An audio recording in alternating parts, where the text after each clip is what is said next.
Early morning Easter Friday, April 3rd, 2015, 12:18am. Deep beneath London's Diamond District, inside the Hatton Garden Safe Deposit Building, the first alert is triggered, responding to the continuous vibration echoing through the basement. Over 75 miles away in Hampshire, a security staff member sipping their coffee sees the text alert flash red. Without delay, they contact the vault's designated key holder. At 1 a.m, Kelvin Stockwell is sound asleep when his home phone rings. He hurriedly gets up and drives through the streets of London. Reaching Hatton Garden, he checks the doors. Everything looks intact, no signs of forced entry. Without going inside, he assumes it was just another false alarm. He turns around and drives home. 4 days pass. Tuesday, April 7th, 2015, morning. Staff at Hatton Garden Safe Deposit return to work after the week-long holiday. When they open the vault, they discover a hole has been drilled in the wall. Tools were left behind and safety deposit boxes have been emptied of diamonds, gold, cash and heirlooms. What would become one of the most daring robberies in British history had just been uncovered. A heist that would humiliate security services, pressure the flying squad and shock the world. And how did a crew of old-timers nearly get away with one of the biggest burglaries in British history? This video is sponsored by Plord.ai, but more on that later. Everything started with Brian Reader, a man widely known in the underworld as a controversial figure. In his prime, Reader had been involved in some of the UK's most serious crimes. One of the most well-known was the 1983 Brinksmat robbery, a theft of gold bullion worth over $46 million. Although Reader hadn't taken part in the actual robbery, he played a key role in its dark aftermath. Working closely with feared gangster Kenneth Noy, Reader helped launder the stolen gold, smuggled it overseas, and sold it through underground channels. For his role in this vast operation, he served 8 years in prison. After his wife passed away, with most of his mates in exile, prison, or the grave, Reader stepped away from the spotlight. He moved to Dartford, Kent, and seemed to settle into an ordinary life, running a second-hand car dealership with his son. But beneath this quiet surface, Brian Reader remained sharp, calculating, and deeply connected to the criminal world. Retirement was just a cover. He kept in touch with old associates, and in the back of his mind, one target kept resurfacing, a place he'd studied for years, Hatton Garden. Hatton Garden is in the middle of London, in a place called Camden. This well-known area is the centre of London's jewellery business, home to diamond traders, gold dealers, and vaults full of high-value safe deposit boxes. Brian Reader had his eye on it for years as the perfect target. Fast forward to 2013, when he was 74 years old, he was quietly planning what would become his final major heist, the Hatton Garden burglary. By 2014, Brian Reader, aka the Guv'nor, now 75, began speaking with an old friend and fellow ex-convict, Terence Perkins, Terry, 67. He lived quietly in Enfield, and his neighbours had no idea he had once helped lead the biggest cash robbery in Britain back in 1983, stealing $9 million. He went to prison for 22 years. Like Reader, Perkins had nothing to lose. And perhaps one last big job still in him. As the months passed, the plan became serious. For about a year, Reader and Perkins plotted the heist carefully. Reader knew they couldn't pull it off alone. So he began assembling a team, trusted old-school professionals, men who knew how to keep quiet. Reader reached out to Daniel Jones, aka Danny, age 58. He was very fit and had a long list of crimes. He lived in a fancy house filled with crime gear like masks, walkie-talkies, and even a book called Forensics for Dummies. He was known for being strange. John Collins, aka Kenny, age 74, was the next to join. A well-known old-school London criminal, he walked the streets with his dog Dempsey and ran a fireworks business.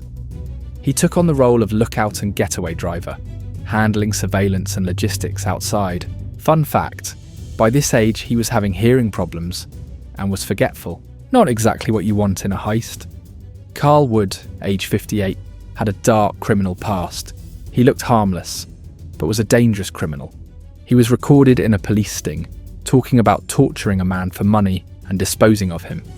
He was chosen for the heist because he was slim and could fit through tight spaces. Each man was hand-picked for loyalty, silence and experience. One of the most important people was a mysterious figure known only as Basil, age 55. Nobody knew his real name, but what was clear to the gang was that Basil had access. Some believed he worked in the building or had insider knowledge. He could bypass alarms, unlock doors, and move through the shadows unnoticed. It was Brian Reeder who brought Basil into the operation. A smart move that gave the gang a big advantage. With most of them in their 60s or 70s and with a bunch of health problems, what came next would become one of the most incredible heists in British history. And while they had to rely on memory, planning and whispers in pubs, a weakness that might later catch up with them, you don't need to take that chance. That's exactly why I use the Plord note. It makes forgetting impossible. Think of it as your second brain for meetings and calls. Small enough to clip on your phone, but powerful enough to pick up voices clearly across the room, even when people talk over each other. And unlike your phone, it never cuts out for calls, notifications, or low battery. Plus, it can record up to 30 hours non-stop, so it's always ready when you are.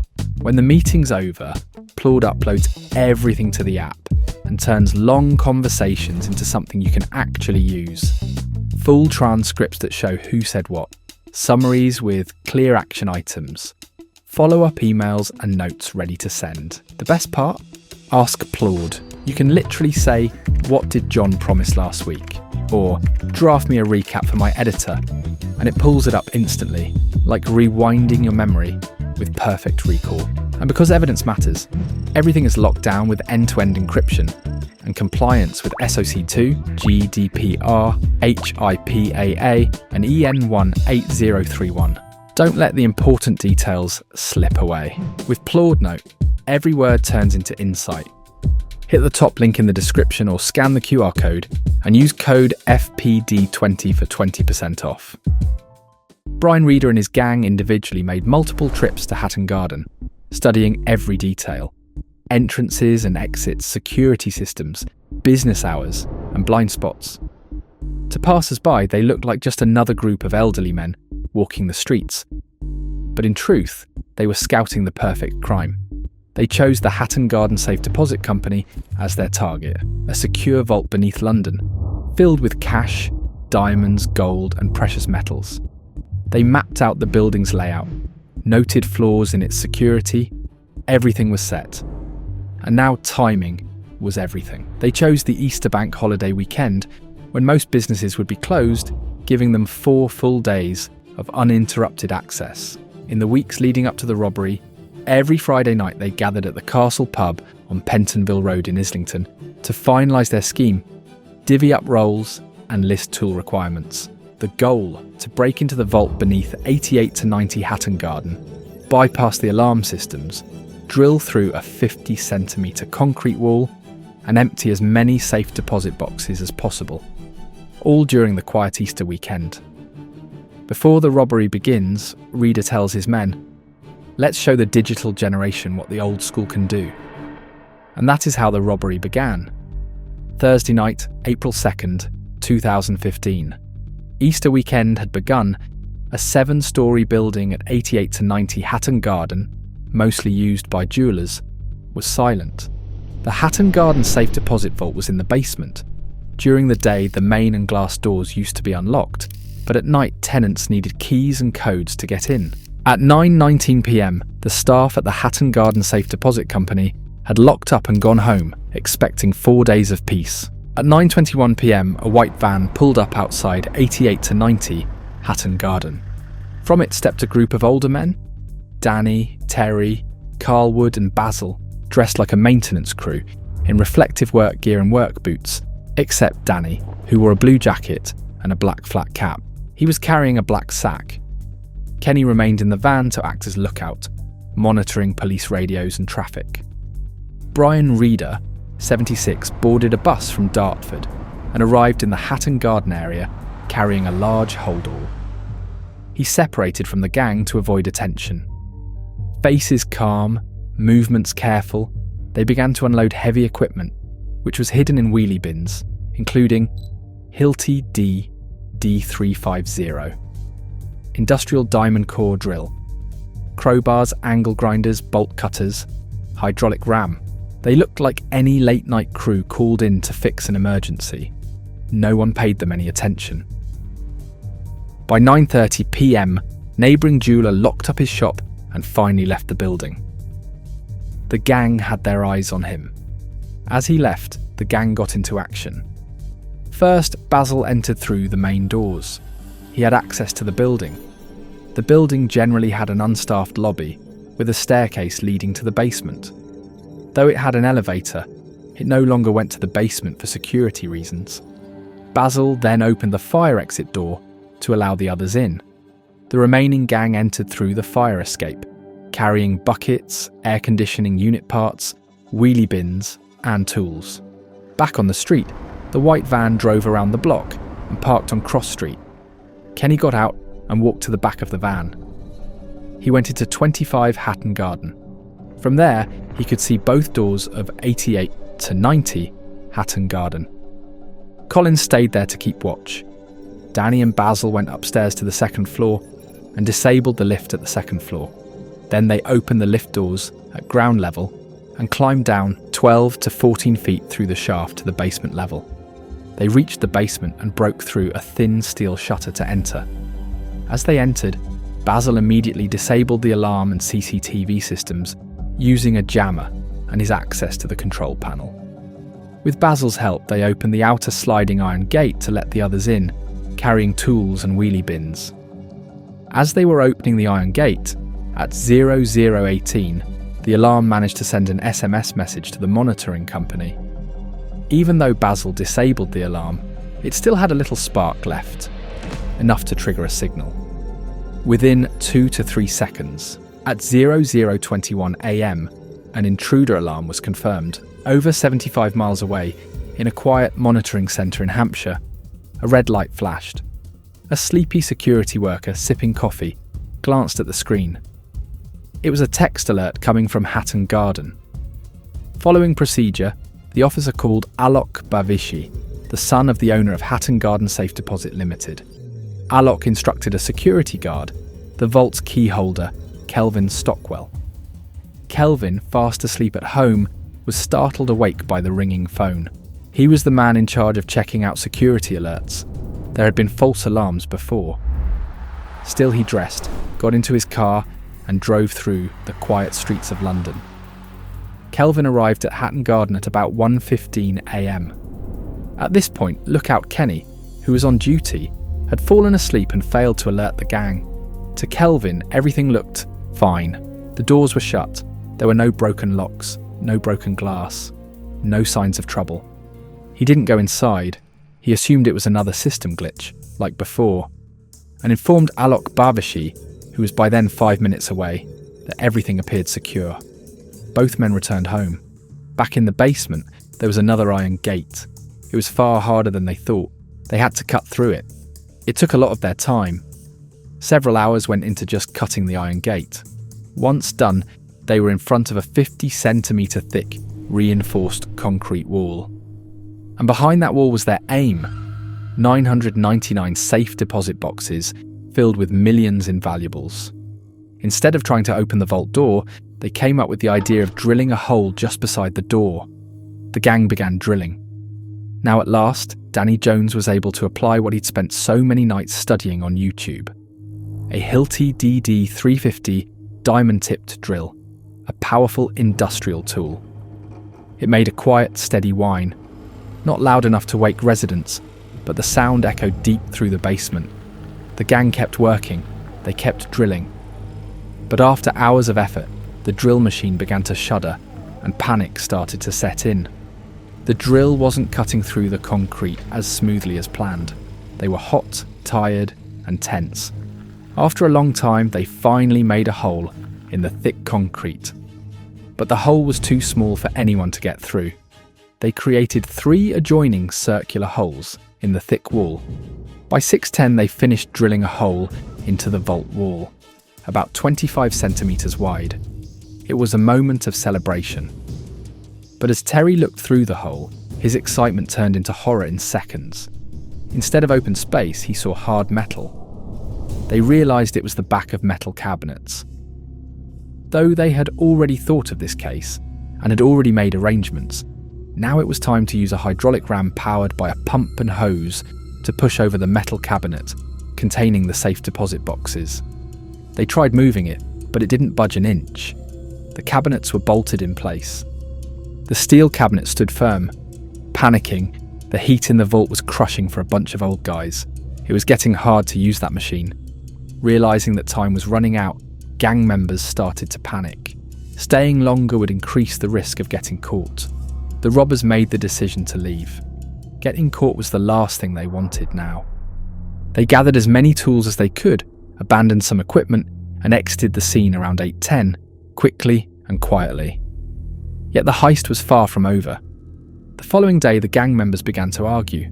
They were upset that the plan hadn't worked. Collins started blaming others. Brian Reeder, the mind behind the plan and the oldest member, was having health problems. He gave up and decided to return the same way he came, everything shattered. Because it was the Easter weekend, nobody had visited the centre yet. That's why no one knew the vault had already become a robbery scene. Seeing all this, the gang thought this was their second chance. A night later, on Saturday, the gang decided to return, this time without Reeder. But now they knew they needed a better plan. Before returning, Danny and Kenny decided to visit Machine Mart. Kenny was driving and Danny was looking around like any other old guys shopping for equipment. Before returning, Danny and Kenny visited 2 tool shops in Twickenham.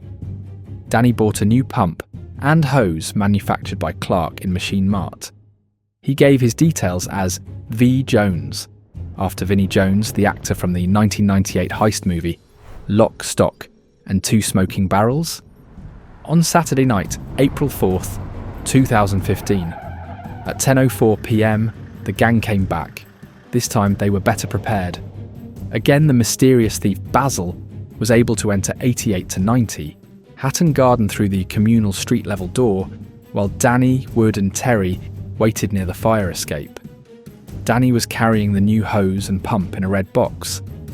While waiting in the fire escape and discussing, Wood started having doubts about the plan. Out of fear of not succeeding again, he decided to walk out. Kenny again stayed out on lookout. Once inside the building, just like last time, all of them went through the lift shaft using ropes and harnesses to descend again into the basement. At the vault, they used the metal bars they'd brought earlier to secure the pump and hose to the wall opposite the vault. When they turned on the machine, it made loud noise, continuous banging, 10 tons of pressure pushing through hard metal. The continuous banging gave a headache to 58-year-old Danny. After some time, Terry saw progress. In a second, it made a loud bang and there it was, Terry's voice. "We're in. We're in." They had finally broken through the hard metal. They could now see the treasure inside, but they still weren't quite there. Someone had to crawl through a narrow hole in the wall, just 10 by 18 inches wide. Terry was out of the question. Danny Jones, who was fit, and Basil, who was slim, got to work. They were only 2 old men, and in front of them were 999 boxes filled with fortune. Without wasting any time, both of them started the work. With sledgehammers, crowbars and angle grinders, they smashed open the deposit boxes. While breaking one of the boxes, Danny said, "I'll tell you what that guy lost. $2.3 million in gold, plus $102,000 in cash." Laughing. Terry, seeing all this, joked that he wished he'd taken a selfie with the loot, just to annoy Brian Reeder. Inside, it was hard for 2 old men to break open those 999 boxes, so they only managed to open 73, but it was more than enough. They filled bags with gold bars, diamonds, bundles of cash, luxury watches, and family heirlooms. By 5:45 a.m. on Easter Sunday, April 5th, they were done. The floor was filled with empty metal boxes, a broken drill, and a jack, but no DNA. They'd followed advice from forensics for dummies to avoid leaving any evidence. They spent about 20 minutes retrieving bags and bins, then headed upstairs. Kenny, who was on lookout, drove the white van to the fire escape. Danny came up from the vault carrying the pump. Terry followed.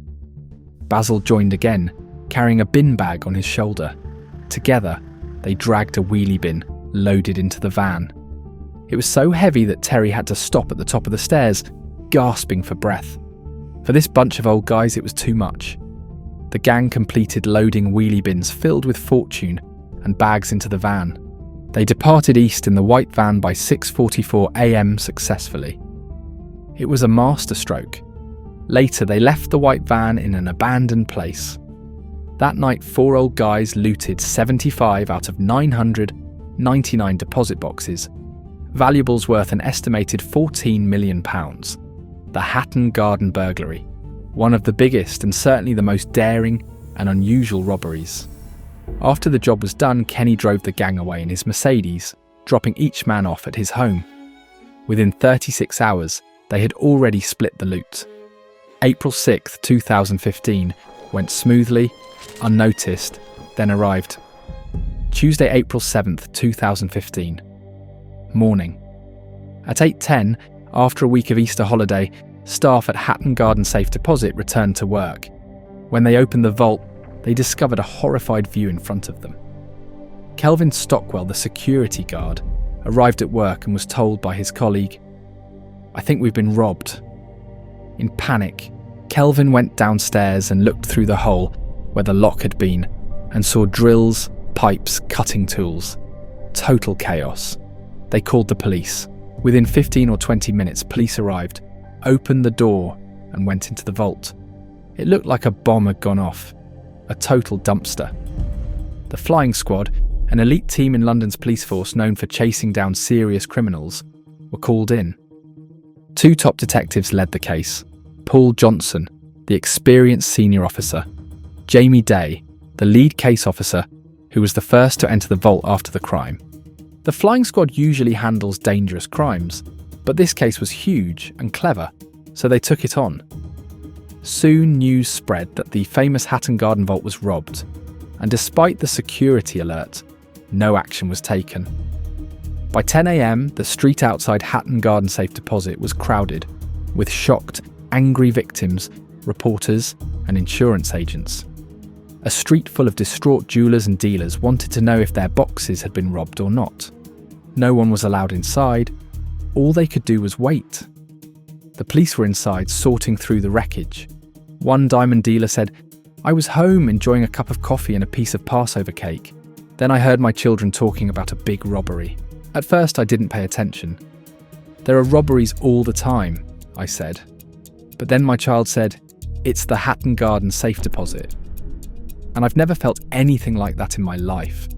It was like someone told me to jump from a 20-story building onto a mattress. Everything I worked for, gone. He had more than $720,000 worth of diamonds in his box. Bacha Hussein, a jeweller, was still waiting to find out if his box and its $20,000 worth of contents were missing.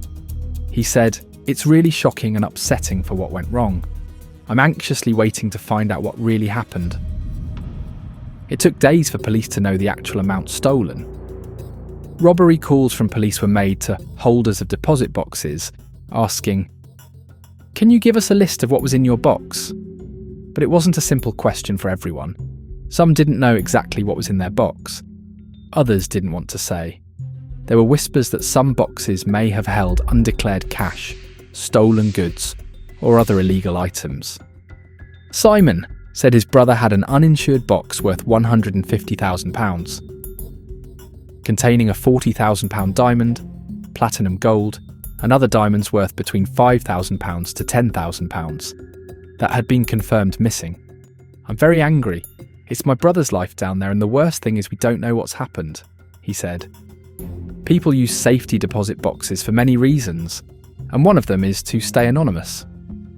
The initial estimated amount was £14 million, but this figure was later revised to £29 million or more. Its current value is estimated to be approximately £37.7 million. When detectives first arrived at the scene of the audacious Hatton Garden Heist, It looked like the raiders might have pulled off the perfect crime. There were no fingerprints, and CCTV hard drives were missing. The thieves were careful, but their meticulous planning was undone by their old-school tactics. They forgot about a camera under the fire exit door. CCTV footage of the masked burglars was immediately released to the Mirror newspaper and shown on TV and websites. Surprisingly, many people cheered for the clever, skilled thieves, who were still free, while blaming the victims and the police, especially since the alarm had gone off but no one responded. For the next 5 to 6 weeks, the burglars stayed low in London's suburbs, enjoying the rewards of their crime and talking about it proudly. Even Brian Reader joined them. After all, it was his idea. Though they were older and had health issues, they felt like real criminals again, hanging out at their usual spots like cafes and the Castle pub, where they had spent years planning the job. They ate fish and chips, drank beer, and joked about how clever they had been. News spread that it was an inside job, and police were wasting time because they believed the robbery was done by the vault's Sudanese owners, not outsiders. Terry, in excitement, yelled, "It was the biggest robbery in the world. We were on it." If he ever got caught, Terry planned to just say, "What? Are you kidding me? I can't even walk properly." It felt like payback against the rich. The old men were having the time of their lives. But they didn't know the police had already gathered serious clues. They had been under surveillance for the last 4 to 5 weeks, and right now, there were officers all around them, watching. This was probably going to be their last hangout. The media and angry deposit box holders were putting a lot of pressure on the flying squad to crack the case. From day one, public outrage was intense, but for weeks the squad worked day and night, keeping everything secret until the right moment. They didn't want to make the robbers look like heroes. A young police officer, Johnson, while watching CCTV footage, noticed a white Mercedes E200. It appeared many times in a short span, which he found suspicious. This was the breakthrough. They gathered and analysed footage from over 120 cameras around the Hatton area and collected 350 plus pieces of evidence. The car had been seen many times before the Easter weekend. Using the Mercedes was a big mistake. The number plate led police to Kenny. Police followed the car to a store where Danny bought a new hydraulic pump.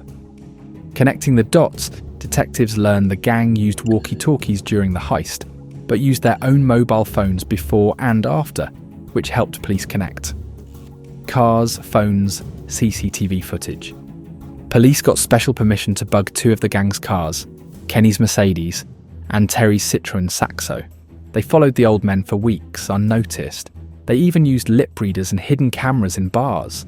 These old guys couldn't keep their mouths shut. They were recorded bragging, explaining how they did it, and talking about what they stole. One even shouted, "The biggest robbery in the fucking world." We was on. That was it. The confirmation the police needed. The problem was, even with all this evidence, police still couldn't arrest them yet. Why? Because, like Terry said, the gang could argue they were just old men making up stories. So detectives knew they needed to catch them with the stolen goods in their possession to prove the crime. The robbers were waiting for the right time to sell what they stole. But by then people were already talking, and other criminals began to suspect these weren't just old men bragging. Kenny hid some of his loot under graves in a cemetery. One morning at 4 a.m, he found another criminal waiting, asking questions. The gang realised they had to act fast, sell everything quickly and disappear. But they made a big mistake. They let Kenny handle the planning. He wasn't careful. The day after the robbery, he hid stolen items in casserole dishes in his kitchen. He gave most of it to Billy the Fish Lincoln, the brother of Kenny's girlfriend, and told him everything. Terry and Brian were not happy about this. Billy Lincoln was 60 years old, in poor health, wore adult diapers, had hip surgery, and had a criminal record. He tricked his nephew, John Harbinson, a taxi driver, into helping move the stolen goods. Even worse, Kenny chose a terrible place to hand over the goods, a public parking lot in Enfield, right next to a plumber's workshop with CCTV. On Tuesday, May 19th, the gang decided to move bags full of jewels. At 9:44 a.m, the burglars transferred 3 bags full of jewels from a taxi into Kenny's Mercedes. This moment gave police the crucial clue they had been waiting for. Immediately after 10 a.m, almost 6 weeks after the heist, the police launched a massive coordinated raid. They raided 12 different locations simultaneously, from Enfield to Bethnal Green to Dartford, ensuring no one could escape. Over 200 officers, some in riot gear, took part. Bill Lincoln was stopped while driving. He wet his pants at the police station. Brian Reeder was arrested at his home, looking weak and holding his chest. At a house on Stirling Road, police in helmets and flame-proof suits used a battering ram to break down the door. Terry, Danny and Kenny were found sitting at a table, operating a smelter to melt gold and other metals worth between $2.9 million and $4.4 million. Even after being caught, the men pretended not to know each other. But police had recordings of them discussing the robbery, blaming each other, and bragging about their roles. Each man was played parts of these tapes during interrogation. After hearing his tape, Kenny Collins didn't even request bail. "I'd rather have a cup of tea," he said, accepting his fate. In the end, faced with overwhelming evidence, audio, CCTV and digital records, Reeder, Perkins, Jones and Collins pleaded guilty. Carl Wood, Hugh Doyle and William "Billy the Fish" Lincoln were found guilty in court in January. All 7 were scheduled to be sentenced on March 7th. The Hatton Garden Safe Deposit Company went out of business in September, unable to recover from the damage to its reputation. But one figure was still missing: the mysterious Basil. He remained uncaught, along with over $15 million worth of stolen goods. To find Basil, police launched Operation Croton. They began watching associates of Danny Jones and Brian Reeder. One frequent visitor to Danny Jones's home raised suspicions. He was identified as Michael Seed, a convicted drug dealer and electronics expert. Known for being technically skilled and discreet, police placed surveillance on his flat in Islington. He was seen regularly leaving with heavy bags, just like Basil. On March 27, 2018, police raided Seed's flat. Inside they found a mini-factory with smelting tools, jewellery-making equipment, microscopic traces of stolen jewels, electronic tools directly linked to the Hatton Garden Heist. Michael Seed was arrested. He was sentenced to 10 years in prison. He never admitted a word, never named an accomplice, never explained how he pulled it off. Like a mysterious person, he left the world with mystery still in his wake. Some called it the perfect crime, but it never was. These weren't clever anti-heroes, just criminals, and the damage they caused can never be undone.